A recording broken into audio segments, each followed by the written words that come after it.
Arratsaldeon eta ongi etorri gaurko magazinera. Gaur platoan gurekin Beatriz Otsotorena izango dugu. Bera Ultzama Fundazioko kidea da eta pixka bat orgi kultural jaialdiari buruz hitz egingo dugu. Baina orain has gaitezen betiko edukiekin. Gaur 2022ko abuztuaren 18 da, ikus ditzagun zeintzuk diren gaurko efemerideak. Gaur bezalako egun batean, baina 1920 urtean, Amerikako Estatu Batuetan emakumearen boto eskubidea aitortzen duen konstituzio zuzenketa egin zen. Bestalde, abuztuaren 18an, baina 1932 urtean, Luc Montagnier frantziar medikuntzako Nobel birologoa jaio zen. Eta gaur bezalako egun batean ere bai, baina 1936an Federico García Lorca fusilatu zuten epaiketarik gabe Granadatik gertu, Bignarretik Alfakarrera doan bidean gerra zibila hasi eta hilabetera. Eta bukatzeko 1957ko abuztuaren 18an, 155 pertsona hil ziren, horien artean 25 umezurtz, Seaska etxean armadaren lehergailu biltegi batek eztanda egin zuenean Kadizeko ontzioletan. Eta orain ikus dezagun asteburu honetako agenda. Bihar abuztuaren 19a ostirala Burlatan Francisco Ardanaz Soldau plazan aurrendako antzerkia egongo da. Bestalde, abuztuaren 20an larunbata Oteitzako festen egitarauaren barruan Berriozar Herri Kirol taldearen erakustaldia izango da. Eta bukatzeko abuztuaren 21an igandea Mugitu Abenturaren eskutik jolasak egongo dira Iruñean. Eta aztertu ditzagun orain gaurko egunkarien azalak. Diario de Noticiasekin hasiko gara. Lerroburu nagusienak dioenez, Nafarroak ondoa jo du 21. mendeko jaiotza kopururik txikienarekin. Honen eskuineko aldean argazki handi batek lagunduta horrela idatzi du egunkariak. Asier urrezkoa eginda. Bestalde egunkariak horiz nabarmendu du Burlatako sorosleek bizitza salbatu diotela igerilekuko bainulari bati. Beherago, Diario de Noticiaseko hartarazi du Kataluniako 17 atentatuetako 355 biktimetatik 130ek soilik jasoko dutela kalte ordaina. Horretaz gain egunkariak dioenez, Nafarroak obra publikoen kontratuen prezioa berrikusiko du horiek geldiaraztea saihesteko. Eta bukatzeko Diario de Noticiasek zuzenbidearen historiako irakaslea den Roldan Jimenoren aipuan nabarmendu du eta horrela dio. Nafarroako autogobernua jeitsi egin zen hobekuntzaren negoziazioan. Orain Diario de Navarrara pasako gara. Egunkariaren azalaren erdia hartzen duen argazki batek lagunduta, horrela dio lerroburu nagusienak. Titulu historiko bat. Bestalde, gorago egunkariak azpimarratu du Covidak beherantz jarraitzen duela Nafarroan ospitaleratzeetan eta kasuetan jai leherketa baten erdian. Eta honen ondoan gorriz nabarmendu du gaur Nafarroa iparralde alerta egoeran dagoela euri jasa handiengatik. Bukatzeko goiko aldean grisez azpimarratuta dauden lerroburuetatik lehendabizikoak dioenez elektrizitateak aizpatxoak ito egiten ditu. Bigarrenak bestalde horrela dio Rafael Sernarentzat ate handia tafaian.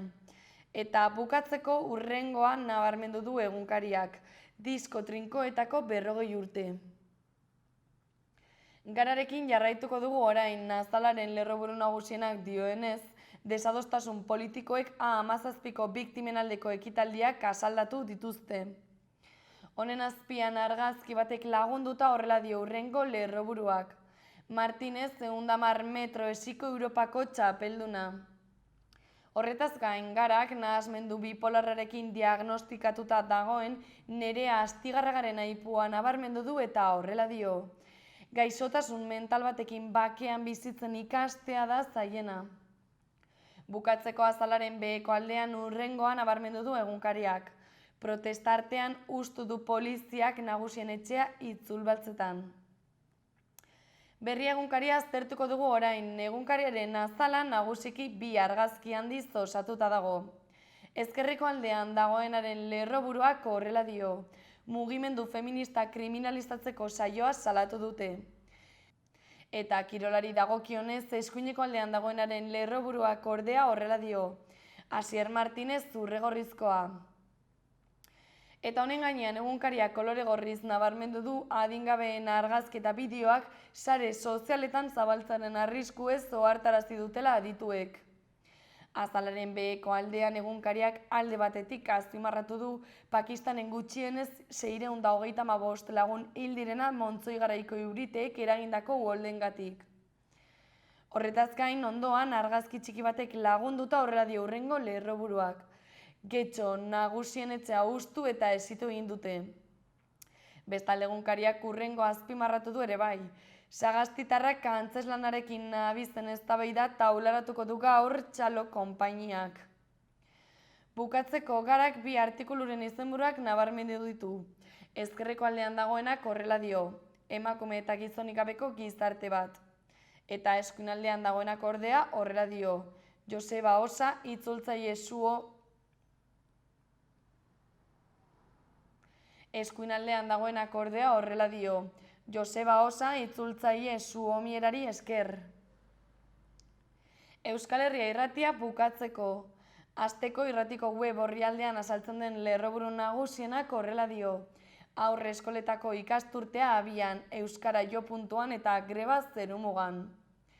Bestalde, kultura departamentuak zinemaretoak modernizatu eta digitalizatzeko 281.000 euro bideratuko dituela nabarmendu du. Eta bukatzeko Euskal Herria irratiak Leire Mateo Senaipoa nabarmendu du eta horrela dio. Aurtengo edizio iraunkorra digitala eta feminista izango da.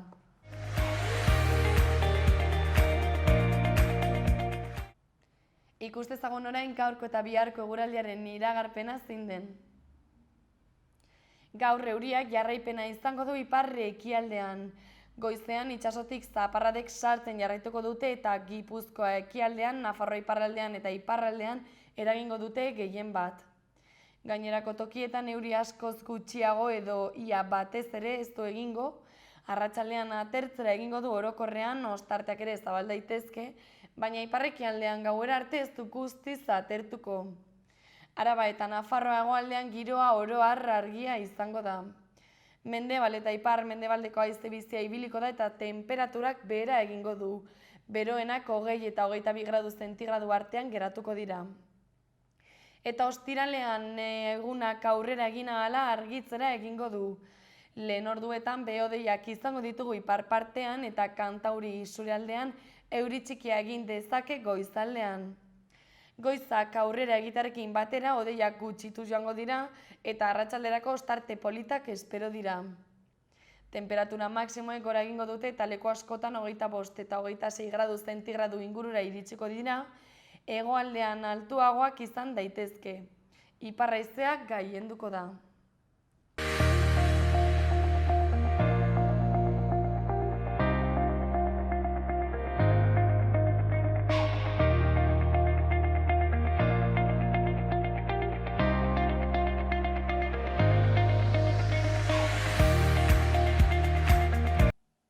Gaurkoan Beatriz Otxotorena etorri zaigu Salako platora gurekin hitz egitera. Izan ere, dagoeneko hasiera merezi dugu Orgibasoko kultur jaialdia. Kaixo Beatriz, zer moduz? Ongi eta zuek. Oso ongi ere bai. Bueno, konte guztu pixka bat dagoeneko hasi da aipatutako jaialdia, ez, abuztuaren 6an hasi zen.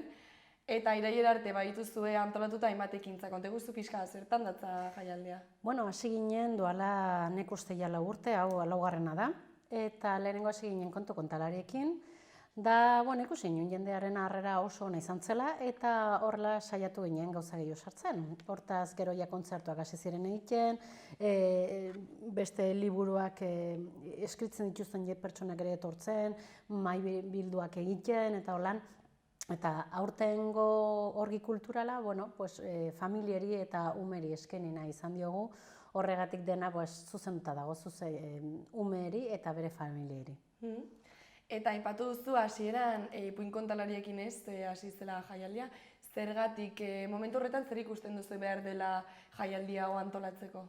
Bueno, Orgibasoan bisita ugari badire, jendea etortzen da, bino ikusten genuen kultural aldetik etzegola, hor deus eta pentsatu genukan horrelako aisialdi gune honetan ere, nahiz eta natura izan eta ibilbideak eduki eta hori dena, zerbait falta zitzaiola. Eta pentsatzen atera ginen, saiatu ginen, egitea orgi kultural hori, eta kontu kontalariekin hasta harrera ona ikusta horrela hasi ginen, ez, martxan. Eta gero, aipatu duzula beste hainbat ekintzekin, hasi zinetela beste hainbat ekintza egiten, adibidez kontzertuna eta, zergatik ez, nola ematen da prozesu garapen hori? Ikusten duzunean, jendeak lehenengo egunetan agian 50 pertsona etortzen direla, inguratzen direla, eta gero denbora pastu ahala urte berberean derrepente horrela 500 pertsona etortzen direla, esaten zu Jesus. Jendeari galdezka ere, ze gustatuko litzaizuke, honat etortzea egitea, ze ikusten duzu faltan, ez pixkoat jendearekin hitz egiten, behaiek ez, kontzertoren bat, zerbait ere, Gainera, garaia egiten bazebinen, Nafar gobernuak kultur delako bakizu kontzertuak egiten direla herri guztietan, eta guri tokatu ezitzaigun etortzea kultur programa hortan, eta jende hau nintzatorri izan. Hortaz, ikusi ginen ere hortirona bazeola, zerbait bazeola. Hortaz, lehenengo bigarren urtean Luarna lurra ekarri nuen, Galiziatek, musika zelta zelakoan, eta dena bete intzan, Binoske Zaragozatik, Bilbot, Bizkaiatek, Kantabriatek, Gipuzkoatek, Benafarrotek, esketorri ziren jende piat Hueskatik, Nafartarrak ere etorri ziren, eta 600 sarrera ziren, eta denak, esango izute igual, 3 astetan salduin zirela denak. Pentsatu ere, lehenengo COVID urtea izan zela, lehenengo uda hortan, arriskutsu izan baitzen hori ere, zengatik, ez genekien, utziko gintuzten oidenak egiten, eta ze neurriak hartu behar genituen, eta oidenak bino Luarna Lobre jona izan zuen, eta guk ere noski beraien nahi ere betena izan genuen. Eta oso ongi atera zen kontzertu hori, ikusita beste kontzertu pila bat ere egin genituen. COVID-arena aipatu duzula orain, Beatriz, nola antolatu zineten pixka bat ez gara horretan lan egiteko eta jaialdi aurrera eramateko?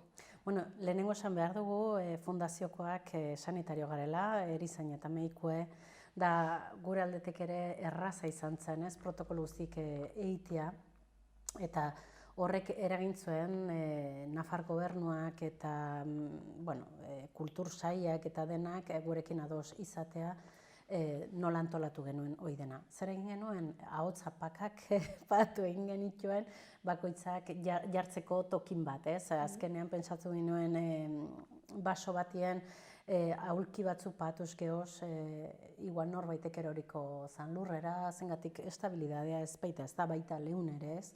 Eta orduan, guk baserri eskolan badazkagoa paka pilat, eta zengatik ez batzen dugu horrela, bai. Eta, horrela egin genuen, eta gero esaten zuten, 2 metro atzera, 2 metro aurrera eta 2 metro albotara, eta hori izan egin genuen. Horregatik bakarri 600 pertsona sartu ziren lehenengo urtean kontzertu hortan, hortaz bino dena oso ongi, jendeak oso ongi portatu dintzen, gero sarrera egiterakoan ere eskalonatu izan zen, ateratzeko ere eskalonatua jendea izan zuen pazientzia pilat, eta hori ere eskertzekoa da, beraien musukoekin, gelak, temperatura, hori denak egin genituen, protokolo guzti horiek, eta oso ongi atera zen bai. Ikusten dut ez, azken finean egindako horiek, jaialdi horiek, balorazio positiboa ez?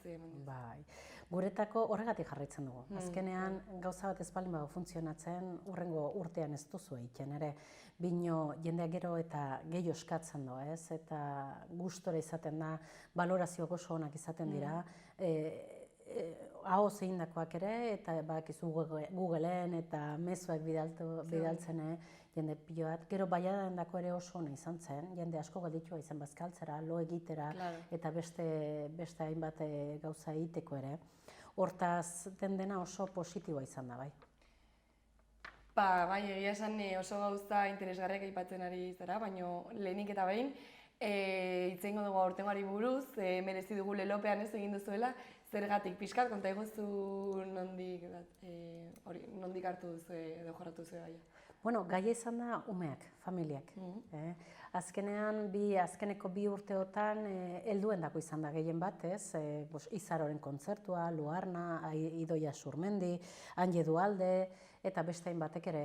Bino, aurten, esan dugu, eta guk ere alaba bat baukagu Mikaela 7 urtekoa, da harrek ere gustora izaten da, haiendako dauden kontzertuak entzuten eta bakizu. Da pentsatu nion, zengatik ez dugu, umeendako zerbait antolatzen da, bakarrik beraiendako. Familiek etorriko dire, hurbilduko dire gure gana ere, eta orduan hor Pirritx, Porrotx eta Marimototx etorriko dira iraiaren 3an ere, basora, eta goazen iraiaren 17an. Hortaz, gero ere badire kontu kontalariak, erderaz, euskeraz eta ingelesez ere, kursoa hasi baino aurretik ere pixkoat bergo goratzeko hizkuntzek ez da. Eta gero badire ere beste liburuekin zerikusirik daukaten eskritoreak edo idazleak badire maiek eta horrela. Eta gero ere badago sorpresa bat oraindik ez baitago montatua bino izanen dena. Eta Euskal Artzai Txakurren eguna egingo dugula Pirritx eta Porrotx egunean, orduan irailean 3an galtzeko zorian dagoen gure Artzai Txakurri etxua, horren orobimenez eta horrekin egingo ditugu hainbat ariketak eta gauzak ere. Oso ongi. Bueno, kontatu guzu oraintxe pixka saiatu zaretela aurrendako ez jaialdi bat izatea aurtengoa, baina uste duzue, hala eta guztiz ere lortzen duzuela belaunaldi ezberdinetara edo guztietara heltzea eta hori adin ezberdinetako jendea etortzen dela. Bai, azkenean gu pentsatu ginen ez, azkenean, umeendako bino, umeek ere gurasok ekarri baituzte. Eta ume baituzte nahi arrebak, ebaizpek, eta ere ekarri baituzte dena bat, etortzen baita familiendako azkenean sortua da. Aiton amonak ere ekartzen dituzte, hortaz generazio desberdineko pertsonak bildu egiten dire. Beste egunean Mago Masil etorri zen, eta ni pentsatzen nuen, jendeak pentsatuko umeendako besterik ez dela, baina azkenean bakarrik helduek ere etorri ziren numerik gabe, hurbildu ziren gurera, eta horrek ere eskertzekoa da, ez pentsatze bakarrik umeendako dela, baizik eta denondako, ez? Azkenean denak sartu egiten dire horgi basoan. Eta batzutan, ez dakit horrela ikusten duzun zuk edo ez, baina batzutan bat dirudi, zaila dela ez gazteen gana heltzea edo gazteak erakartzen dituen zeo zer egitea. Zuk uste duzu jaialdi hauek, azken 4 urte hauetan egin dituzuen jaialdietan lortu duzuela hori? Lehenengo urtean, kontu kontalarekin, ume txikitxoen dago, bai, bizkoa zuzenduta zegoen. Bino gero Luarna Lubre, Izaro kontzertua, Idoia Surmendi, oitenak nerabe ekarri zituzten nerabek eta, jende asko ekarri zituen. Urte desberdinetako askok, oso gaztiek eta oso zaharrak ere, azkenean. Nik uste musika ez dela adin batendako, baizik eta nori gustatzen zaion hori etortzen da, azkenean ez dakizu, ez? Izan daiteke nire urteekin artista gustatzea, bino nire alabari ere gustatu izana, edo nire amari ere, hortaz ez dakizu, nore etorriko den. Eta nik uste guazenekin, hor gazte asko etortzen ari direla, zengatik ikusten ditugu sarrerak hartzerakoan eta kotxerik ez dutela ekartzen, hortaz, horiek ez dute gidatzen, bino etorriko direla. Hortaz, nik entenditzen dut, adibidez, gurasoek ekarri, bertan utzi eta gero jasoko dituztela. Nire pentsamendua da, nik ez dakit, bino, nik uste bai, denendako da eta denek etortzen dire bai. Oso ongi. Eta, Beatriz, imaginatzen dut lan handia dagoela ez jaialdi honen atzean. Zeintzuk zaudete antolakuntzan? Atzean beti Ultzama Fundazioa eta bere bolondresak, bere langileak eta dena. Ze gertatzen da, horgi basoak ez daukala, elektrizidaderik, ez wifi, ez dauke deuse. Eta, klaro, reto handia izaten da ere, hoi dena egitea. Azkenean, Pirritx, Porrotx eta Marimototx bere energia behar dute kontzertu hori egiteko, guazen ere, eta kontu kontalariek ere beraien beharrak dituzte.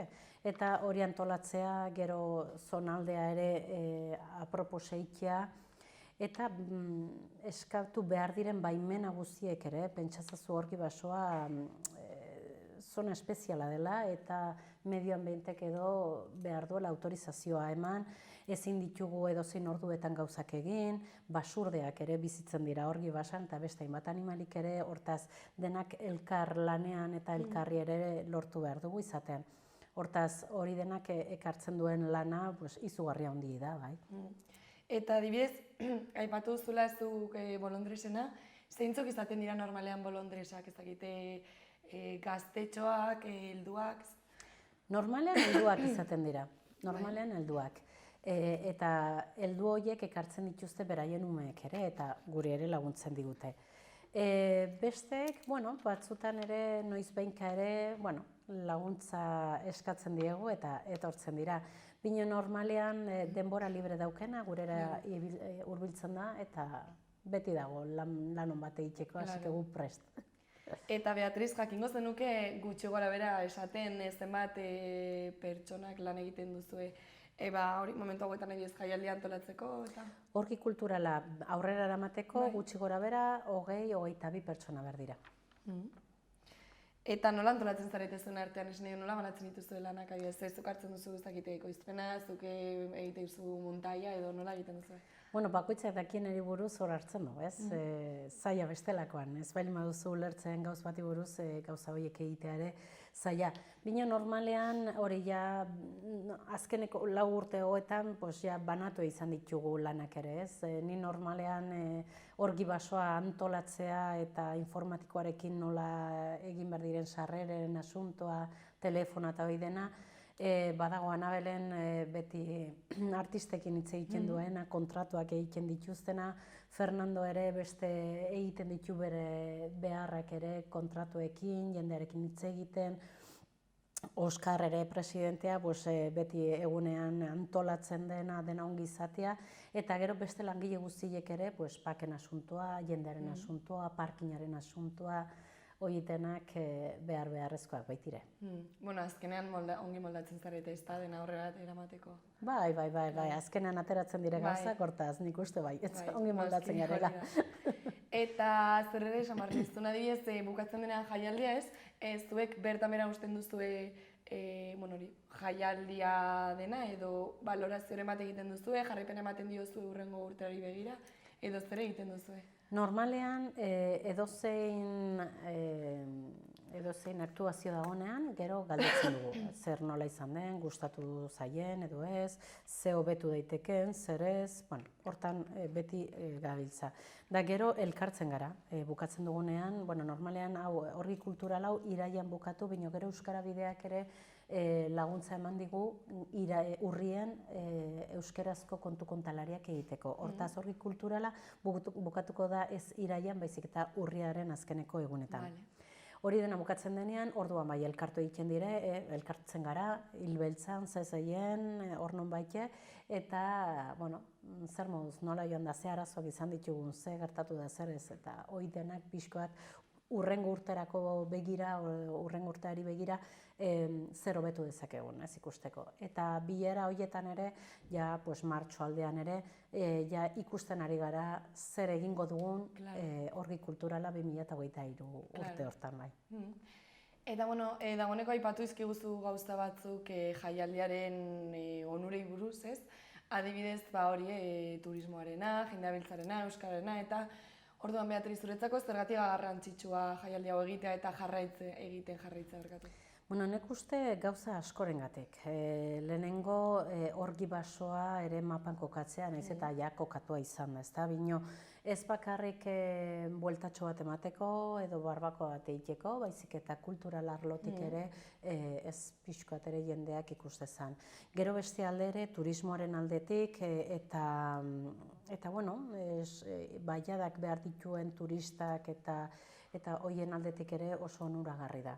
Gure aldetik, Untzama Fundazioaren aldetik ere, gauza kultural arloan egitea ere oso onuragarri da guretako, eta horrek ere eragiten du jende guri ezagutaraztea. Hortaz, ez diot gauza txarrik ikusten, baizik eta denak onak dira.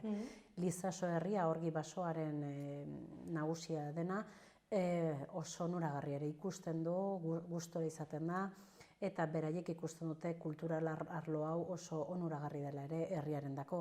Hortaz, inork ez dit gauza txarrik esaten, hortaz dena kontent izango direnakoan gaude. Eta orain Beatriz, pixkat jaialdia alde batera utzita, fundazioak, Untzama Fundazioak antolatzen duela aipatu zu dagoeneko, Konta eguzu pixka bat zertan datza Ultzama Fundazioak zer egin da, zuen zer egina? Bueno, Ultzama Fundazioa 2013 urtean jaio egin zen. Hasi ginen Ultzama baserri eskolarekin. Gauz ezan jendeari erakustea, ez? Landa eremua eta zengatik jende asko hirietan bizitzen da. Eta deskonexio izugarria izaten ari da, naiz eta 20 minututara bizi Iruñetik. Hortaz, hori izan alde batetik, beste aldetik zan animalik berreskuratzea, zengatik badakizu orain abeltzaintzan eta olako martxa daramagula, ahalik eta produkzio gehien sortzeko, animalik ere sufritzen dute eta batzutan eta askotan ere berreskuratzen ditugu ganaderietatik animaliak. Eta azkenik ere da lana ematea galtzeko arriskuan dauden pertsonendako. Hortaz, 3 gauza horiekin hasi ginen martxan. Ikusi ginen bizitak zirelakoan eta jendeak ez zuela oso ongi ezagutzen landa eremua eta Ordun Barraskilo proiektua sortu ginen. Italiara joan ginen, Slow Food lehenengo eskola, munduan dagoen lehenengo eskola eiteko. Italian bada Slow Fooden egoitza esan bezala. Eta haiei eskatu eta baietza eman ziguten, hortaz sortu genuen bioerakuntza baten moduan egiteko eginez Barraskilo proiektua. Goitik behatuta Barraskilo baten itxura bauke harrek ez. Hor erakusten dugu janarik emate ditugu, baina erakusten dugu janarekin landa eremutik sukalderan nola egiten diren gauza horiek eta janaria ez botatzeko, aprobetxamendua eta guzti horiek ere ez. Hori ere ikusi ginen esnekiekin ere jendeak ez baitzekila asko, eta nola gaztak egiten diren jogurrak, nola egiten diren eta hori dena. Jendeak pentsatzen du normalen gazta bat erosten duenean, ze garestiaren esaten du ez. Gero gurera etortzen denean eta kurtsoak egiten ditunean, bera pentsatzen du, ez da bat ere garestia. Zengatik behar ditut ez dakizen litro gazta kilo bat egiteko, gainakoan 2 hilabete, gainakoan egunero lana eta ez dakize merkea baita ere. Horrela. Da azkenik ere orgi basoak kudeatzea ere eskatu egin ziguten Lizasoko kontzejuak eta hortan gabiltza. Azkeneko urteotan, 2020 eta 2021 urtean, enpresa de inserción delakoa egin genuen, Nafarlan sarek pixkoat lagunduta, eta hor ere galtzeko arriskuan dauden pertsona asko etortzen dire, 3 urtez izaten dire, ikasten, lana, zer den, ailegatzen puntuala, badakizu esandakoak betetzen, eta zuzen izaten ez, gero prestatzeko edozein fabriketara, edozein tokira lanera joan ahal izateko ez. Aipatu izkiguzu, helburu asko ez, edo ikusten zenituztela behar asko gero fundazio hau sortzeko, azken finean, Beatriz, zuk uste lortu duzuela helburu horiek betetzea eta bizkat nahi zenuten hori aurrera eramatea?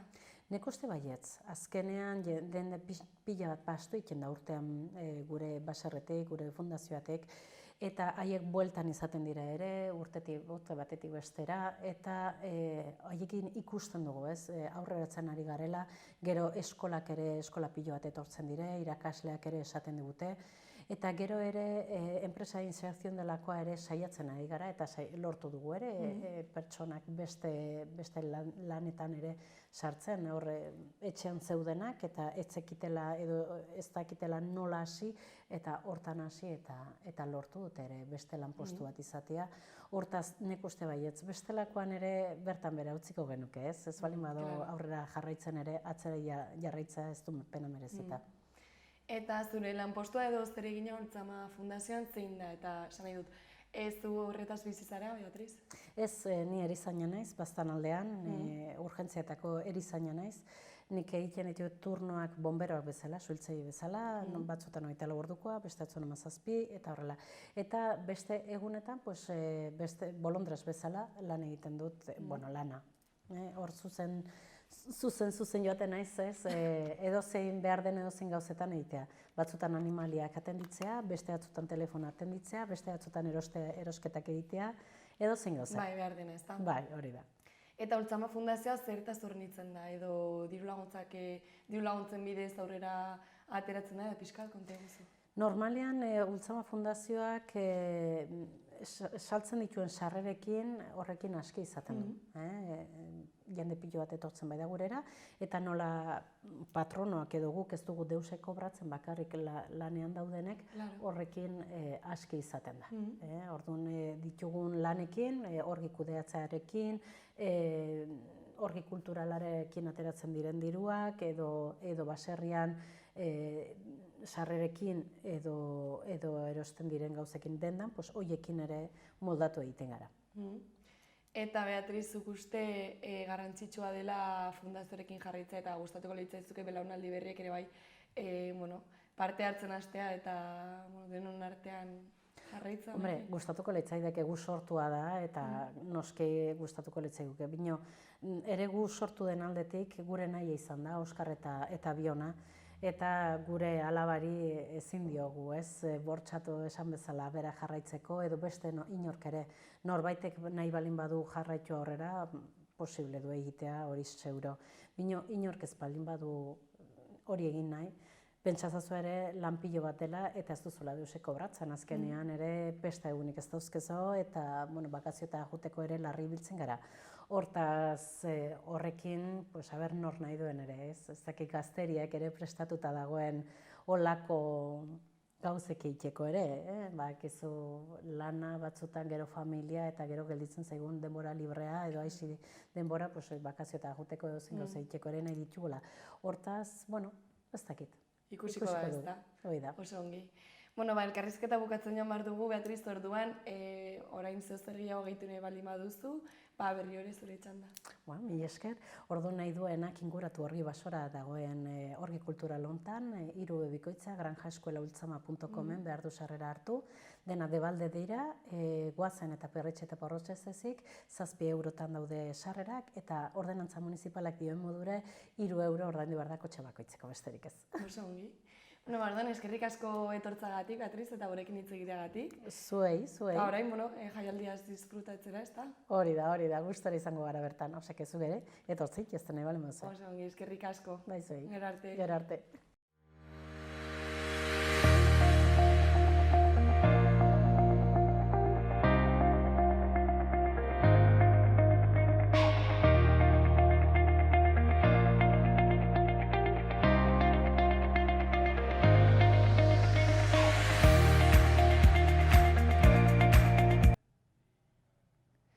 Ikustitzagun orain gaurko Iruñeko udaleko albisteak. Zirku arteen doako 2 ikuskizunek buru emanen diote aste honetan Harresietako jaialdiaren post-punta zikloari Ziudadelan. Aireko dantza, gaur eta akrobaziak zuzeneko musikarekin bihar izanen dira azken 2 hitzorduen protagonistak. Harresietako jaialdiaren programazioaren barruan dagoen post-punta zikloari amaiera emateko aste honetan 2 ikuskizun horiek izanen dira, askotarikoak teknikei dagokionez eta aireko dantza eta akrobaziak protagonista izanen dituzte. Emanaldi guztiak 8:00 hasiko dira eta sarrera librea izanen da leku guztiak bete arte. Bestalde datorren ostiralean 19 aurrek eta familiek hitzordu bat izanen dute antzerkiarekin. Meri, Mari eta Lari lana Txantreako Salestarrak zentro komunitarioan antzeztuko da euskaraz. Ikuskizuna 12:00 aurrera doan leku guztiak bete arte, eta hori da Arroturen proposamena LGTBI kolektiboren inguruan informatzeko eta haien parte hartzean naiz eskubideak sustatzeko Iruñeko udalak duen zerbitzuarena alegia.